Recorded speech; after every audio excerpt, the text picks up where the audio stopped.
اگر ہر بندے کا جنت یا جہنم میں جانا طے ہے تو ہم نیک اعمال کیوں کرتے ہیں؟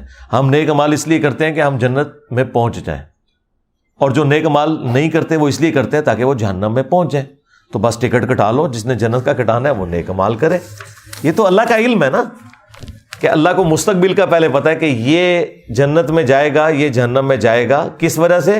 کہ جنتیوں والے اعمال کر کے، اس وجہ سے نہیں کہ اے مٹھی بھر کے انہوں جہنم میں سٹ دیتا ہے تو انہوں ہے، انج نہیں ہے۔ اللہ تعالیٰ تو صفت عدل اس کی کمپرومائز ہو جائے گی اگر آپ یہ مان لیں، تو رسولوں کا مقدمہ ہی دھڑم سے گر جائے گا۔ رسول دنیا میں کیا کرنے آئے ہیں؟ لوگوں کو یہی بتانے آئے ہیں، انا ہدیناہ السبیل اما شاکرا و اما کفورا، ہم نے ہدایت کا راستہ واضح کر دیا، چاہے تو شکر گزاری کی روش اختیار کرو، خواہ ناشکری کی۔ تو یہ مسئلہ تقدیر اتنے بھولے نہ بنے، باقی سارے کام آپ خود کر رہے ہوتے ہیں، اس پہ اللہ کے اوپر چھوڑ دیتے ہیں۔